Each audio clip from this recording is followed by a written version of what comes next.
Assalamualaikum dan salam sejahtera. Terima kasih sebab masih lagi mengikuti channel Cikgu Azri Nabi. Dah lama kita tak bertemu. Alhamdulillah kali ini dengan izin Allah dapat juga bertemu lah. Hari ini hujan lebat selebat-lebatnya. Okey, baiklah kali ini cikgu nak berkongsi topik apa? Dia engkau dah bunyi dah. Pintu gedebang pasal astrologi Islam. Ni sebenarnya cadangan salah seorang daripada viewer cikgu, tapi sorry lah cikgu terlupa nak ambil nama. Tapi tak apa, nanti cikgu tulis kat bawah tu nah. Okey, so memang menarik pasal astrologi Islam ni. Sebab apa? Sebab ramai yang duk ingat boleh ke cari kerja dalam bidang astrologi Islam ni kan. Tapi tak apa, aku dah dia duk gedebung dah pula pintu ni. Okey. Nanti pecah nanti. Okey. Cikgu adalah sikit sebanyak cikgu dapat cari pasal astrologi Islam sebab mungkin ramai yang ingat susah nak dapat kerja yang tu yang ni ya. Tapi apa-apa pun sebenarnya astrologi Islam untuk pengetahuan semua sangat-sangat bermanfaat. Sangat-sangat bermanfaat ya. Okey, so siapa yang betul-betul minat jangan putus asa. Ya, teruskan dalam bidang ni sebab apa? Memang kepakaran dalam bidang astrologi terutama astrologi Islam memang agak kurang. Ya, kita tak ramai pakar. Dan cikgu akan berkongsi ya, apakah peranan astrologi Islam, okey, bidang astrologi Islam dalam kehidupan kita dan juga macam mana nak lanjut pelajaran dalam bidang ni nah. Jadi stay tune, ikut ya sesi hari ini sampai habis, okey. Cikgu pun dah agak-agak apa benda cakap. Okey. Jadi kita mula dengan cikgu nak bagi tahu pasal ilmu astrologi Islam ni merupakan bidang astrologi yang dia ada berkaitan dengan kenampakan hilal atau anak bulan yang menentukan takwim hijrah, solat, waktu solat dan penentuan arah kiblat dan ada juga beberapa macam contohnya nak menentukan sah ya, nak menentukan sana cikgu nampak kat sini menentukan status sah nasab anak yang dikandungkan ya, terutama anak yang tak ada bapa ya. Nampak tak tu antara peranan yang sangat besar. Tapi sebelum tu apa benda cikgu nak kongsi kat sini lagi. So untuk pengetahuan semua, cikgu perasan UM memang memang offer program Bachelor of Syariah in bracket Islamic Astrology. Yang cikgu jumpa satu dekat UM, satu lagi kat mana? Ada satu. Wah, cikgu dah terlepas lah ni. Tapi setakat ni yang betul-betul cikgu nampak agak strong memang dekat UM lah. Okay. Nah, sebelum cikgu masuk, apakah requirement dia nah?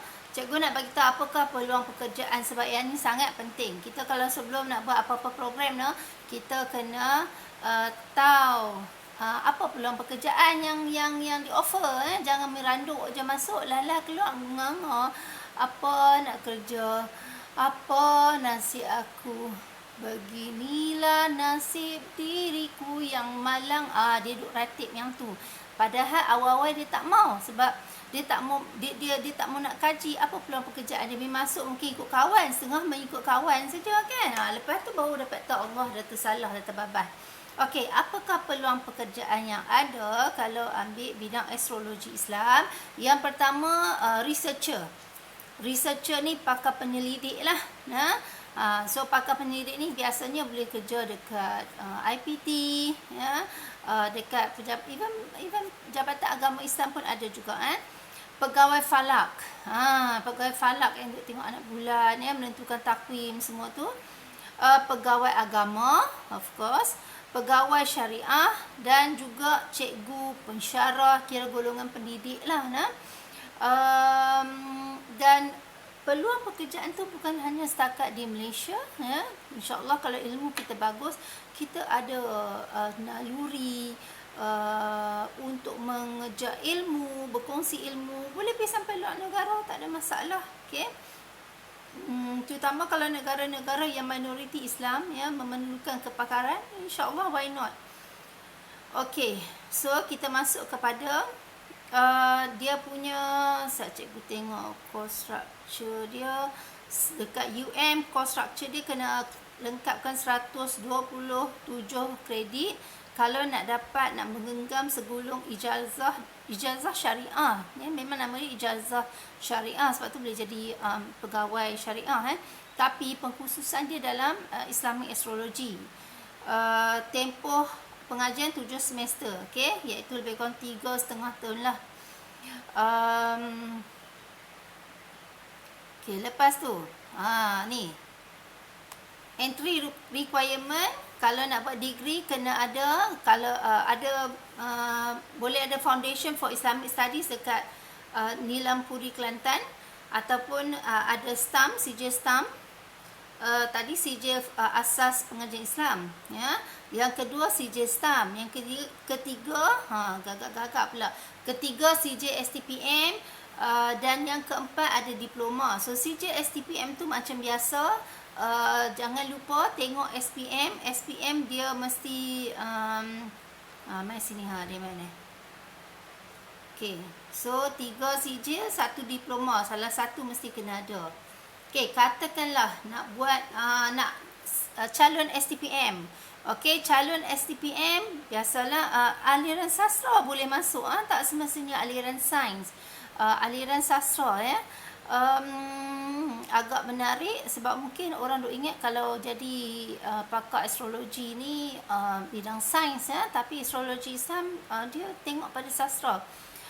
Lulus STPM dengan sekurang-kurangnya PNGK 3.00, 3.00, mendapat sekurang-kurangnya grade B peringkat STPM dalam mata pelajaran syariah atau usuluddin. Tengok sekurang-kurangnya grade B. Okey, kalau grade C tu susah nak kata lah, hampa boleh cuba, nasib ada dapat, tak ada. Okey, dan mendapat sekurang-kurangnya apa lagi, grade C peringkat SPM dalam mata pelajaran matematik. Jadi orang yang yang ada sijil STPM ni pastikan SPM matematik dia dapat sekurang-kurangnya C. Dan untuk muid pula sekurang-kurangnya band 2. Okey. Band 1 susahlah dia. Rujukan banyak dalam bahasa orang putih. Now, pasal apa cikgu duk kata jangan ambil yang minima. Banyak kali cikgu duk habaq jangan ambil yang minima sebab saingan banyak. Jadi seboleh-bolehnya cikgu duk habaq minima grade C matematik, tapi biarlah dapat B ataupun A. Okey, aliran sastra matrikulasi pula asasi yang ada aliran sastra, tapi matrikulasi biasanya yang biasa punya matrikulasi sastra atau sains, kan. Okey, tapi ada juga dia lebih kepada asasi, ya. Dia bukan matrikulasi tapi asasi pengajian Islam UM ada asasi pengajian Islam dan mendapat sekurang-kurangnya PNGK 3.00 dan mendapat band muid tahap 2, sama juga dengan STPM. Kalau stamp pula mendapat sekurang-kurangnya pangkat jahit jidan dalam peperiksaan stamp, mendapat sekurang-kurangnya grade B+ pada peringkat SPM dalam mata pelajaran bahasa Arab. Nampak? P balik SPM. Jangan duk ingat hampa ambil STP lah, hampa ambil stamp, SPM tak pandang. Kena pandang. Okey. Dan mendapat sekurang-kurangnya grade C pada peringkat SPM dalam mata pelajaran matematik. Okey. Nampak? Dia pergi balik kat matematik. STPM pun sama, tengok matematik, dan stamp pun sama, kecuali asasi pengajian Islam UM saja yang dia hanya tengok sepenuhnya dia punya kelulusan asasi tu dan dia tengok muat ya, sebab memang dia dah package dia macam tu kan, dia nak jaga student dia daripada awal, dia dah bentuk kan, mesti dia ambil yang student dia, itulah priority dia kan. Tu cikgu kata jangan tengok pada yang minimal, tengok pada yang go for the maximum. Okey, seterusnya kalau ada diploma, okey, atau yang setaraf dengannya, diploma pula dalam bidang pengajian Islam atau bidang yang berkaitan yang diiktiraf oleh kerajaan dan diluluskan oleh Senat Universiti, dan dengan mendapat sekurang-kurangnya sama PNGK 3.00 3 pointer, mendapat sekurang-kurangnya grade B pada peringkat SPM, tu dia diploma pun dia tengok SPM juga ya, dalam mata pelajaran bahasa Arab grade B sekurang-kurangnya, dan grade B juga sekurang-kurangnya pada peringkat diploma dalam mata pelajaran bahasa Arab. So bahasa Arab dia tengok dua, satu level SPM dan satu level diploma, dua-dua bahasa Arab kena skor. Okey, dan mendapat sekurang-kurangnya grade C pada peringkat SPM dalam mata pelajaran Mathematics. Okey, so hampa yang nak jadi ahli astrologi Islam ni ya, pastikan matematik jangan tak pandang ya, sekurang-kurangnya C, seelok-eloknya B kat atas, dan muat tahap 2. okey, hai, kalau boleh janganlah duk pergi tahap 2, peniklah bagi tinggi jangan duk 2. Okey, biar pergi 3, 4. Sebab rujukan semua hampa nak tahu tak, walaupun pengajian Islam dalam bahasa Inggeris nganga nanti duk kena cari orang tolong translate. Okey, lepas ni tengok cerita orang putih ke, dengar lagu orang putih, tapi tengok kat bawah subtitle ataupun lirik tu ikut sebut. Bukan nganga tengok cerita, tengok hero heroin lawa-lawa cun-cun. Okey, kalau katakanlah ada STPM, tapi dia bukan katakanlah tahun depan nak masuk, nak mohon tahun ni ambil STPM, tapi untuk kes ni dia dah STPM dia dah lama. Dia dah ambil lama dah Okey, dia mendapat sekurang-kurangnya grade B pada peringkat STPM dalam saya kat atas dulu.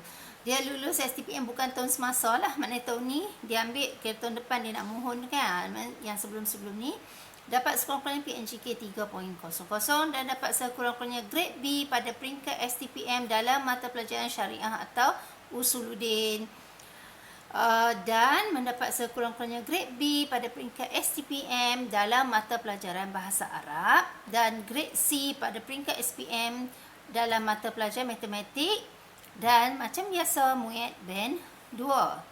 Okey, so lebih kurang sama lah tu, semasa dengan tak semasa pun, apa-apa pun hampa mestilah pastikan keputusan hampa memang cun-cun, cantik-cantik.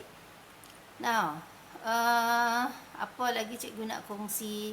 Okey, cikgu nak kongsi kat sini sikit yang mana sebenarnya Malaysia sangat kurang pakar astronomi. Okey, jadi kalau bolehlah kalau ada minat buat bersungguh-sungguh. Okey, sebab apa? Kita belum ada kepakaran yang ramai, tapi alhamdulillah kemudahan tu ada lah juga contohnya kita kat Malaysia ada beberapa balai cerap ya, ada di mana kat Melaka, kompleks balai cerap Al-Khawarizmi, Baitul Hilal Teluk Kemang kat Negeri Sembilan, Balai Cerap Negeri Selangor ada kat mana, di Sabak Benam Selangor. Universiti pula ada beberapa universiti yang memang ada balai cerap, iaitu UNIZA di Marang Terengganu, Balai Cerap Pantai Aceh kat Pulau Pinang. Cikgu kat Pulau Pinang, nak tahu anak bulan selalu dia pun pergi tengok dekat Pantai Aceh dekat lah juga dengan rumah cikgu, kat balik pulau tu Pantai Aceh tu. Balai Cerap UKM dan Balai Cerap UM. Okey, nah, satu lagi cikgu nak kongsi ni. Macam mana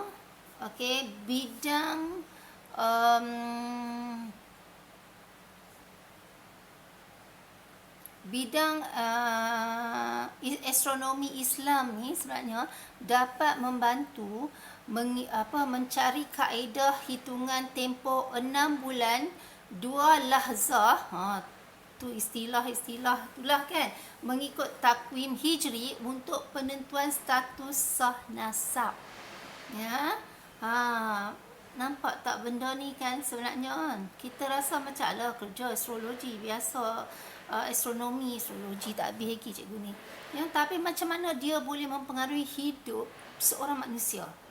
Ya, bayangkan seorang budak lahir tanpa bapa, ya, tapi bila tak sah status, orang pandang hina, orang pandang keji, tapi mungkin dia miss beberapa hari, ya, padahal boleh lagi, ya, ada status tu, tapi bila tak ada kepakaran, kesian nasib budak tu.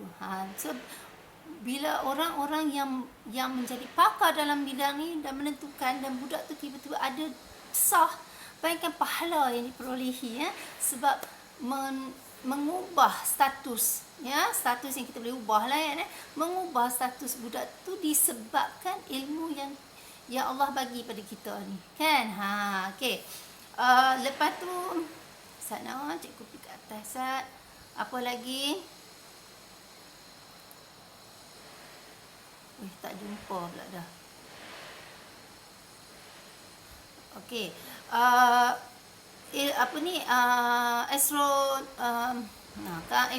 Astrologi Islam ni juga membantu kita menentukan waktu, ya.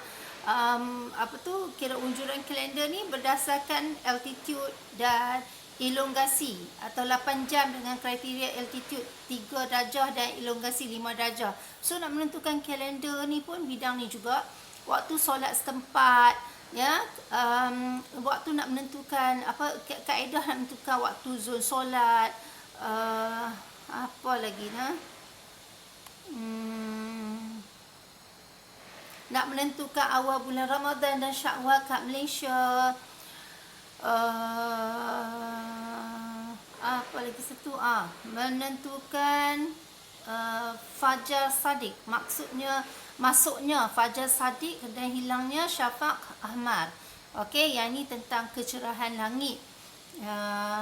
Dan yang lain tu hitungan tempoh 6, macam tadilah, nak menentukan status sah nasab, ya. So nampak tak bagaimana bidang pengajian astrologi Islam ni memainkan peranan yang sangat besar dalam masyarakat. So cikgu harap hampa semua yang dah dengar ni dapatlah manfaat hari ni dan dapat berkongsi dengan semua orang. So jangan lupa untuk subscribe channel cikgu. Memang cikgu pelan-pelan duk jalan, tapi insya-Allah cikgu ada.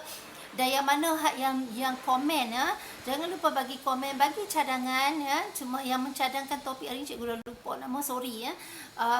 Bagi cadangan, bagi komen, insya-Allah, komen tu ada kali memang cikgu minta maaf banyak-banyak sebab kadang cikgu lambat respon, tapi insya-Allah cikgu akan cuba respon juga.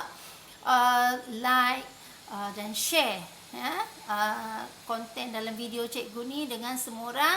Dan cikgu bersyukur alhamdulillah ada lagi, ya, masih ada lagi yang sudi untuk follow, ya, subscribe channel cikgu. Cikgu ucapkan jutaan terima kasih, ya, yang menonton channel cikgu, video-video cikgu. Alhamdulillah cikgu ucapkan terima kasih. So setakat ni saja kali ini. Sampai kita jumpa lagi. Assalamualaikum. Bye.